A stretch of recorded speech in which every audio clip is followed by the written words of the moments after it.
On a notre challenge. La route entre les deux, elle n'est pas forcément tracée. Le fait d'essayer des choses, c'est quelque chose qui rajoute effectivement quand même beaucoup de fun, en fait, je trouve.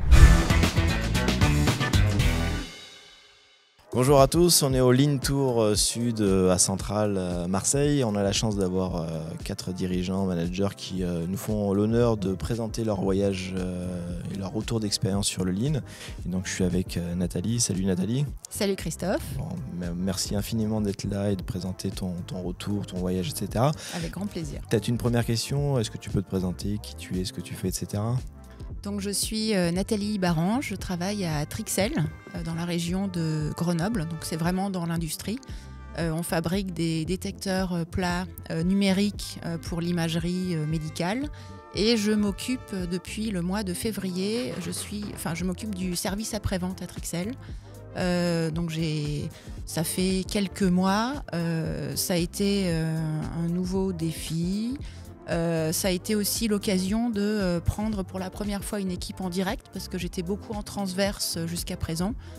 J'ai commencé notamment à peu près il y a 10 ans sur le Lean avec plutôt une partie Lean Manufacturing et avec la production, la mise en place du Kanban, etc. J'ai enchaîné après par une partie Lean Engineering. Et j'étais aussi en contact, j'avais chaque fois 2 fonctions, une casquette Lean, coach Lean et une casquette très opérationnelle. Et donc en tant que coach, j'étais coach Lean et j'étais aussi ingénieur produit, donc en relation directe avec les clients pour résoudre les problèmes qu'ils rencontraient sur nos produits dans leurs usines. Cool, génial. J'ai vraiment hâte de voir ta présentation de cet après-midi. Si on essaye parce que les gens qui nous regardent sont des dirigeants, des managers, et l'hypothèse que j'aimais, c'est qu'il y en a qui savent ce que c'est le Lean, et il y en a qui ne savent pas encore, ou il y en a qui pensent savoir, et c'est cool, parce que chacun a sa propre définition, chacun se fait une idée de... Si tu devais, toi, donner ta définition du Lean, et peut-être qu'elle a évolué au fur et à mesure des années, ça serait quoi ? Alors pour moi, c'est vraiment comprendre et augmenter la valeur pour les clients tout en cherchant pour l'entreprise à être rentable et en se basant vraiment sur le développement des personnes. Ok, cool, super, ça c'est ta définition. Un coach Lean, c'est quoi dans une entreprise ? Tu as dit à un moment donné, j'ai été coach Lean, c'est quoi son but ? Alors j'ai démarré, ça a pas mal évolué entre mes débuts dans le Lean il y a 10 ans et là actuellement. J'ai démarré, quand j'ai démarré il y a 10 ans, c'était vraiment pour moi mettre en place des outils. Okay. Et du coup ça a été une des difficultés dans le parcours parce que j'avais cherché à mettre du Kanban, on avait abandonné quelques années après parce que j'avais pas forcément compris qu'est-ce que c'était vraiment que le Lean. Et on a refait quand même un essai et là effectivement aidé par on avait des Gemba un peu réguliers au niveau de Thales avec un des directeurs industriels qui était accompagné de son sensei qui était à l'époque Michael Ballet. Et du coup, ça m'a donné un éclairage complètement différent de mon rôle de coach Lean à l'époque. Et c'est vraiment là où j'ai compris que le Kanban, c'était pas juste pour faire, par exemple, du pilotage de production, de flux de production, mais l'intention était complètement différente. L'intention était de faire parler les équipes entre elles, de révéler aussi, de mettre à jour les problèmes, etc. Ah, c'est génial parce qu'on a... Ouais, attention à ton... Ah oui. Ouais, c'est le bruit qui plane. Ah oui, ouais, il y a un truc. Ouais, donc on va essayer de faire attention, J'ai le même parcours sur les outils, hein, donc on pourra en reparler, mais c'est vrai que cette notion de à quoi sert un outil, c'est quoi son intention, qu'est-ce que je regarde, est-ce que j'ai l'outil ou est-ce que je regarde finalement l'impact que ça a sur les personnes, j'ai à peu près le même retour.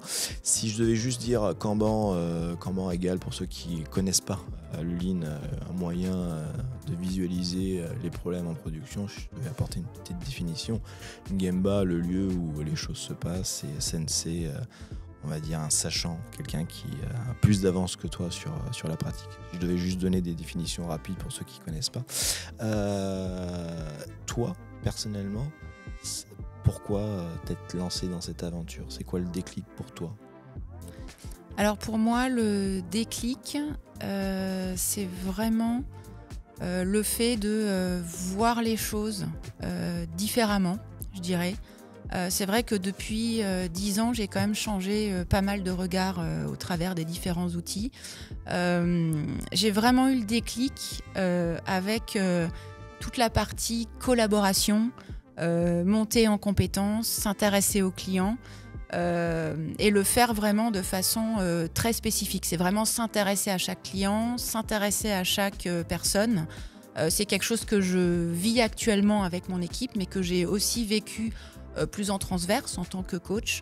Et du coup, je trouve que c'est une des choses qui me plaît vraiment. Et il y a ce fait que finalement, on a un petit peu un point de départ. On a notre challenge et la route entre les deux, elle n'est pas forcément tracée. Et c'est vrai que le fait d'essayer, d'avoir ce cadre un petit peu de repères, d'essayer des choses, c'est quelque chose qui rajoute effectivement quand même beaucoup de fun, en fait, je trouve. Ah là là là. Parce qu'à la fin, j'avais prévu de te poser la question de qu'est-ce qui est fun, et en une question, tu m'as répondu en deux. Mais c'est vrai que souvent, je dis pour rigoler, mais c'est à moitié, j'ai l'impression qu'on se dote de super pouvoirs. Toi, tu dis à un moment donné, apprendre à voir, etc. C'est fun, mais qu'est-ce qui est dur finalement dans le lean? Est-ce qu'il y a des trucs qui sont compliqués pour toi? Alors, ce qui est dur, c'est de pas, je trouve, se laisser avoir. Enfin, effectivement, au début, c'était vraiment ne pas considérer que le point de départ, par exemple, de l'outil, c'est aller au-delà. C'est pas toujours évident d'avoir l'intention. Je trouve qu'on retombe assez souvent dans le piège, pour les outils qu'on connaît peut-être un peu moins, de revenir sur essayer un outil et pas forcément avoir bien compris quelle était l'intention derrière. Donc ça, c'est un petit peu le piège. Le piège, c'est aussi quand on travaille avec les équipes de s'habituer, en fait, de plus vraiment chercher à continuer d'apprendre, et c'est vraiment commencer par soi-même, en fait. Je pense que le piège, c'est de vouloir aussi faire quelque chose aux autres et d'oublier que il faut vraiment continuer aussi à apprendre soi-même et à réfléchir, à raisonner un petit peu différemment soi-même aussi. Génial. Apprendre soi-même, c'est un des trucs qui est difficile. C'est vrai que moi, j'avais tendance à vouloir faire des choses aux gens. Et c'est arrivé très tardivement, mais finalement, peut-être que moi, déjà, il faudrait que je fasse des trucs différemment, moi, quoi. Donc, ça, c'est un très bon retour insight, je trouve. Tu parles de SAV. Oui. Tu vas nous raconter pas mal de choses cet après-midi dans la presse, et on va la diffuser, donc je veux pas... Mais je vois beaucoup, quand je discute avec des dirigeants, je vois beaucoup le SAV comme un centre de coût, un truc à perte. C'est quoi ton regard là-dessus, toi?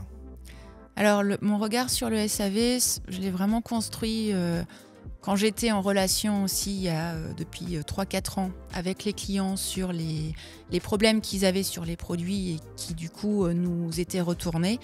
Mon regard, il a complètement changé parce que c'est une véritable porte d'entrée, en fait. C'est vraiment ce qui nous permet, en tout cas les produits retournés par nos clients, c'est un vrai cadeau parce que du coup ça nous permet de comprendre qu'est-ce qui s'est mal passé, quels problèmes ils ont eu avec notre produit, comment est-ce qu'ils l'utilisent aussi.